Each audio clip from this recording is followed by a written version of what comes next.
Shine tech మీ ఇంటిని మరింత అందంగా మార్చాలనుకుంటున్నారా? స్పెషల్ అట్రాక్షన్ తో పాటు లివింగ్ కి perfect solution. UPVC windows and doors, Bontada group. పెళ్ళైన 8 నెలలకే చంపేశారు. ప్రేమించి పెళ్లి చేసుకున్నారు వాళ్ళు. ఏమైందో ఏమో తెలియదు. అత్త, మామ, భర్త ముగ్గురు కలిసి భౌతిక దాడి చేశారు.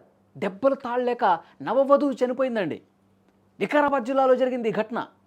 అసలు ఏంటి స్టోరీ? ప్రేమించుకున్నారు ఇద్దరు, పెళ్లి చేసుకున్నారు, 100 ఏళ్ళు కలిసి బతుకుదామని ఊహల్లోకి వెళ్ళిపోయారు. అందమైన జీవితాన్ని ఊహించుకుంది పాపం ఆ తల్లి. కానీ ఈ 3 ముళ్ళ బంధం 3 నాళ్ళ ముచ్చటగా మిగిలిపోతుందని తెలియదు. కట్టుకున్న భర్త కాలయముడవుతాడు, అత్తారిల్లే నరకానికి కేర్ ఆఫ్ అడ్రస్ అయిపోతుందని చెప్పి పాపం ఊహించలేదు. చాలా దారుణంగా ప్రవర్తించారు. వికారాబాద్ జిల్లా తాండూరులో జరిగిన ఈ దారుణం కన్నీళ్లు పెట్టిస్తోంది. పెళ్ళయి 8 నెలలే అవుతోంది. ఒక నిండు ప్రాణం గాల్లో కలిపేశారండి. అనూష వయసు 22 సంవత్సరాలు. కరణ్కోట్ గ్రామానికి చెందిన అమ్మాయి. తాండూరు సాయిపూర్కు చెందినటువంటి పరమేష్తో పరిచయం ఏర్పడింది. ఆ పరిచయం ప్రేమగా మారిందండి. కానీ పెద్దల్ని ఒప్పించి పెళ్లి చేసుకోవాలనుకున్నారు. వాళ్ళ మధ్య ప్రేమ ఉంది. 8 నెలల క్రితమే ఎంతో ఆశగా అనూష తన జీవితాన్ని ఊహించుకుంది.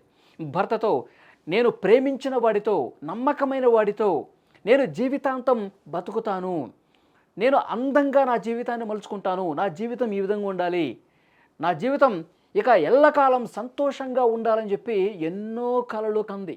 ఆ కలలతోనే పెళ్లి చేసుకుంది. 8 నెలల క్రితమే పెళ్లి జరిగింది. ట్రాక్టర్ డ్రైవర్గా పనిచేస్తాడు భర్త. కొత్త జీవితం హ్యాపీగా నడిచిపోతుంది అనుకుంటున్నటువంటి సమయంలో ఆ సంతోషం ఆవిరైపోవటానికి ఎంతో కాలం పట్టలేదండి. అత్తారింట్లో ఇలా అడుగు పెట్టిందో లేదో కొన్ని రోజులకే పరిస్థితులు పూర్తిగా మారిపోయాయి, తలకిందులు అయిపోయాయి. ఒకవైపు అత్త, మరోవైపు భర్త, ఇంకోవైపు మామ వేధింపులు మొదలు పెట్టేశారు. అంటే తను ఊహించుకున్నది ఒకటి, ప్రాక్టికల్గా జరుగుతున్నది ఇంకొకటి. ఏంటి మనుషులు ఇట్లా తయారైపోయారు? ఏంటి, నేను నమ్ముకున్నవాడు, ఎంతో ప్రేమ చూపించినవాడు ఈ విధంగా ఎలా మారిపోయాడని చెప్పి ఎంతో బాధకు గురైంది. నిద్రలేని రాత్రులు గడిపింది. మీరు స్క్రీన్ మీద చూస్తున్నారు, వాళ్ళు ఎంత సంతోషంగా పెళ్లికి ముందు ఉన్నారన్నది కూడా ఆ ఫోటోలు చూస్తుంటే మనకు అర్థమవుతుంది. ఇలాంటి మనుషులు పెళ్లి తర్వాత ఎంత ఘోరంగా తయారైపోతున్నారు. ఉన్న ప్రేమ ఏమైపోతుంది, ఆవిరైపోతుంది. ఎందుకు తనకు అర్థం కాల. అనూషకి కన్నీళ్లు పెట్టుకుంది. రాత్రులు చాలా బాధను వ్యక్తం చేసినటువంటి పరిస్థితి. ఎందుకంటే వాళ్ళ కుటుంబ సభ్యులు మాట్లాడుతున్నారు ఇవన్నీ. మొదటగా చిన్నగా స్టార్ట్ అయిన గొడవలు. ఆ గొడవలన్నీ ఒక్కసారిగా పెరిగి పెద్దదైపోయినాయి. కుటుంబ కలహాలు పెరుగుతున్నాయి. 2 రోజుల క్రితమే భర్త పరమేశ్ అనూష మీద దాడి చేశాడండి. గొడవలు జరుగుతున్నప్పుడు ఇష్టారీతిని కొట్టాడు. కొట్టినప్పుడు భర్తే కాదు, అత్త, మామ వీళ్ళందరూ కూడా కూడబలుక్కుని ఇష్టారీతిని ఆమెను వేధించడం, కొట్టడం ఇవన్నీ చేశారు. కానీ ఆ దెబ్బలకి పాపం తాళలేక, ఆ నొప్పులు భరించలేక చాలా బాధ పెట్టుకుంది. ఒకవైపు దెబ్బలు, మరోవైపు మనసుకైన గాయం అండి. మనసుకి గాయమైతే త్వరగా మానదంటారు.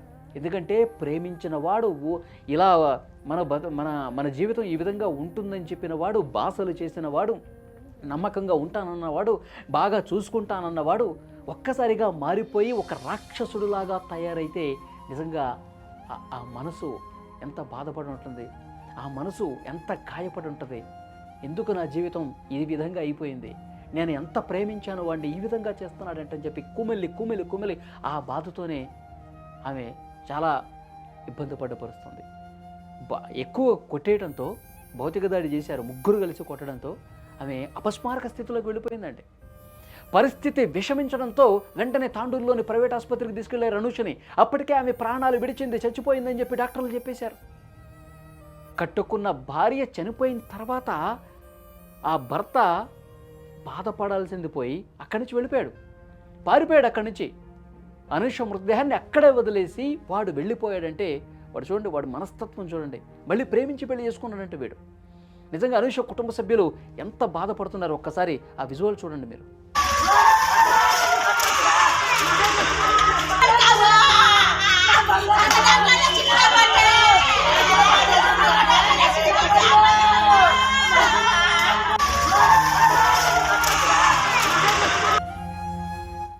ప్రేమించి పెళ్లి చేసుకున్నటువంటి పాపానికి ప్రాణాలు తీసేస్తారా అని చెప్పి ఆ పాపని తలుచుకుంటూ వాళ్ళ తల్లి అసలు లిటరల్గా కింద పడిపోయి ఎట్లా ఏడుస్తుంది చూడండి. నిజంగా చూసిన ఎవరికైనా సరే కన్నీళ్ళు వస్తాయి, కంట తడి వస్తుంది, అంత బాధ కలుగుతుంది. అల్లారం ముద్దుగా పెంచుకున్నటువంటి కూతురు నేను పలానా వ్యక్తిని ప్రేమించానమ్మా, అతన్నే చేసుకుంటానని చెబితే, సరే బిడ్డ నీ సంతోషమే కదా మాకు కావాల్సిందని చెప్పి అతనికి ఇచ్చి పెళ్లి చేస్తే శవాన్ని చేతిలో పెడతారా అంటూ ఆ తల్లిదండ్రులు ఎంత రోధిస్తున్నారు, ఎంత బాధపడుతున్నారు. ఆ విజువల్ చూస్తే మనకు అర్థమవుతుంది. కన్న కూతురు విగత జీవిగా మారటాన్ని ఏ తల్లిదండ్రులు తట్టుకుంటారు చెప్పండి. ఇది ముమ్మాటిగా హత్యే జరిగింది, చంపేశారు మా కూతుర్ని పొట్టను పెట్టుకున్న ఆమె భర్తని, అత్తని, మామని అందరినీ కూడా శిక్షించాలని డిమాండ్ చేస్తూ ఉన్నారు. మృతదేహాన్ని తాండూరు ప్రభుత్వ ఆసుపత్రికి తీసుకొచ్చారు. పోలీసులకి ఇన్ఫర్మేషన్ వెళ్ళింది, పోలీసులు కేసు నమోదు చేశారు. కానీ ఆ భర్త పారిపోయిన వాడు ఇంకా పోలీసులకు చిక్కలేదంట. వెతుకుతూ ఉన్నారు అతని కోసం. భార్య చనిపోయింది వీళ్ళు కొట్టినటువంటి దెబ్బలకి, కానీ లిటరల్గా హత్య చేసి పారిపోయారండి. నాకు వాడి ఇష్టము వాడినే చేసుకుంటానని చెప్తే తల్లిదండ్రులు వాడి చేతిలో పెడితే చంపేసి శవాన్ని పార్సల్ చేసి ఇంటికి పంపించిన పరిస్థితి ఉంది కదా. చాలా అంటే చాలా బాధాకరమైన విషయం. సో వెంటనే పోలీసులు కేసు అయితే ఇన్వెస్టిగేట్ చేస్తూ ఉన్నారు. వాస్తవాలన్నీ కూడా వెలుగులోకి వస్తాయి. వాళ్ళు ఎక్కడున్నా సరే పట్టుకుంటామని చెప్తా ఉన్నారు. ఏం చేస్తాడు ఆయన డాక్టర్ నడిపిస్తాడు. ఈ పిల్ల ఏం చేస్తుంది? పిల్ల టెన్త్ చదివి మిషన్ నేర్చుకున్నాడు. లవ్ చేసి పెళ్లి చేసుకున్నాం. అంత గ్రాండ్ గా చేసినాం సార్. ఏమైనా ఇంత ముందు కొట్టిండా? ఎందుకు కొట్టిండంట?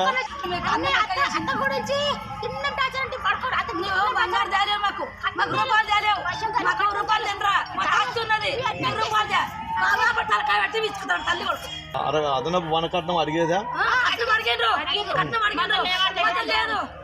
లేదు, మేము కన్న కూలి చేస్తాం సార్.